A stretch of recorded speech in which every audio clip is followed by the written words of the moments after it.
গত কিছুদিন ধরে গাজীপুরে গার্মেন্টস শ্রমিকদের আন্দোলনে পুরো গাজীপুর স্থবির হয়ে গেছে, যার কারণে রাস্তায় প্রচুর পরিমাণ জ্যাম।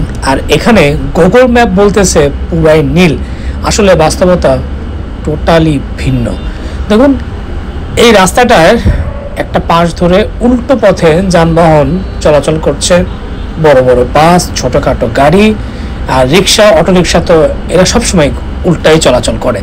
বাট এখানে দেখেন, হ্যাঁ হতে পারে বিশেষ প্রয়োজনে বা ব্যক্তিগত প্রয়োজনে মানুষ রাস্তা যখন জ্যাম থাকে এরকম উল্টা আসে, বাট তারপরেও কিছু না কিছু নিয়ম নীতির তোয়াক্কা তো তাদের করাই উচিত, যাতে একটা লেন ধরে তারা হয়তো উল্টা যাচ্ছে সেই সিরিয়াল ধরে তাদের যাওয়া উচিত। কিন্তু এখানে দেখেন তার ঘটনা, সে পুরোটা রাস্তা দখল করে নিচ্ছে এবং ইমার্জেন্সি হ্যাজার্ড লাইট সব কিছু ঝিলমিল বাতি জ্বালিয়ে সে আমার সামনে এসে পড়লো। আর কার সামনে এসে পড়লো এটা তো সে জানে না যে আমি কত বড় ঘাটতেরা নিয়ম মানার জন্য। ওদিকে যা, বামে যা, আমি কেন যাবো? তোমরা ঢুকলি কেন?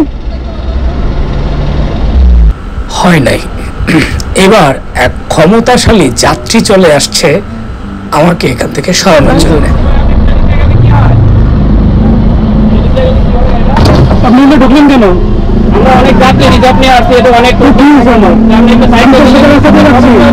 আমি তো সোজা রাস্তা দিয়ে যাচ্ছি, আপনি তো বলতে পারবেন না? বিপরীতে আমরা গাড়িটা দিকে আসছি রং রোডে। আপনি কেন রং রোডে ঢুকবেন?